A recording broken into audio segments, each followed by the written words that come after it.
आप क्या करेंगे अगर कोई रहस्यमय केस आपके सामने आ जाए और सबूत लगभग न के बराबर हों? क्या आप उसे सुलझा पाएंगे सिर्फ अपने दिमाग और नजर से? विवेक ने कर दिखाया। क्या आप यकीन करेंगे अगर मैं कहूं कि एक ऐसा डिटेक्टिव था जो बिना हथियार, बिना तकनीक, सिर्फ अपनी आंखों और दिमाग से सबसे जटिल केस सुलझा देता था? ये कहानी है विवेक की, एक ऐसा नाम जिसे क्राइम वर्ल्ड में सुनते ही चोर और कातिल कांप जाते थे। विवेक कोई आम इंसान नहीं था। उसने न कभी पुलिस की नौकरी की, न ही किसी जांच एजेंसी से जुड़ा, लेकिन उसकी सोच इतनी पैनी थी कि शहर की बड़ी बड़ी जांच टीमें भी उससे राय लेती थीं। वो अकेला चलता था, अकेले ही केस सुलझाता था। एक दिन उसे एक कॉल आया।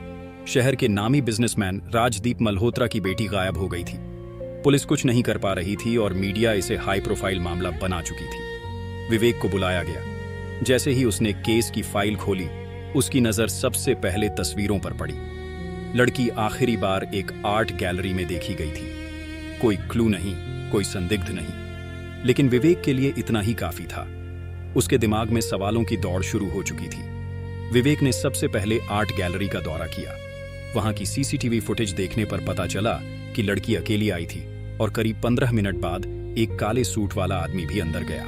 लेकिन जैसे ही कैमरा एंगल बदला, लड़की अचानक गायब हो गई। गैलरी की पिछली खिड़की टूटी हुई मिली, लेकिन वहां कोई फिंगरप्रिंट नहीं था, कोई खून का निशान भी नहीं। विवेक ने पूछा, क्या इस गैलरी में कोई सीक्रेट एग्जिट है? स्टाफ ने कहा, नहीं। मगर विवेक को यकीन नहीं हुआ। उसने पूरी गैलरी का नक्शा मंगवाया। नक्शा देखने के बाद उसे एक बात समझ आई। दीवार के पीछे एक छोटा कमरा था, जिसे सालों से बंद कर रखा गया था। वहां पहुंचने का रास्ता सिर्फ एक पुरानी पेंटिंग के पीछे था। वो पेंटिंग ठीक उसी जगह टंगी थी जहां कैमरे का एंगल नहीं पहुंचता था। विवेक ने जब वो दरवाजा खोला तो वहां अंधेरा था और दीवारों पर अजीब सी तस्वीरें बनी थीं। जमीन पर एक स्कार्फ पड़ा था, वही जो लड़की ने पहना था। स्कार्फ देखकर विवेक को यकीन हो गया कि लड़की को यहीं से ले जाया गया था। लेकिन सवाल ये था कि वो कौन था जिसने इतनी सफाई से सब किया? सीसीटीवी में दिखा काले सूट वाला आदमी कौन था? विवेक ने फुटेज को झूम करके उस आदमी की घड़ी पर फोकस किया। उस पर एक यूनिक लोगो था, जो शहर के एक पुराने क्लब का था, नाइट राइडर्स क्लब। ये क्लब सिर्फ कुछ चुनिंदा अमीर और रसूखदार लोगों के लिए था।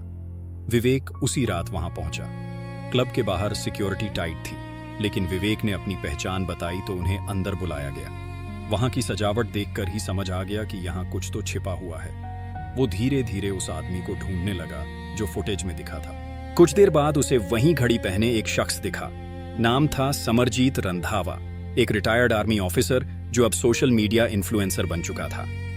विवेक ने उससे बात करने की कोशिश की, लेकिन वो बचने लगा। तभी विवेक को समझ आ गया, यही है असली कड़ी। विवेक ने समरजीत से कहा, आपका चेहरा मुझे जाना पहचाना लग रहा है। क्या आप 2 दिन पहले आर्ट गैलरी गए थे? समरजीत थोड़ा घबरा गया, फिर बोला, नहीं, मैं तो उस दिन शहर से बाहर था। लेकिन विवेक को झूठ की बू आ गई थी। उसने क्लब से निकलते ही एक आदमी को पैसे दिए और समरजीत की कार का पीछा करने को कहा। कुछ ही घंटों में खबर आई, समरजीत रोज रात एक पुरानी फैक्ट्री में जाता है जो अब बंद पड़ी है।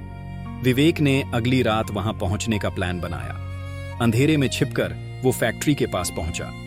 वहां का माहौल अजीब था, जैसे कोई छिपा हुआ हो। अंदर घुसते ही उसे कई कमरे दिखे और उनमें से एक से हल्की सी रोशनी आ रही थी। वो धीरे से उस कमरे तक गया और दरवाजा झांका।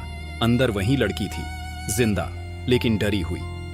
समरजीत उसके सामने बैठा था।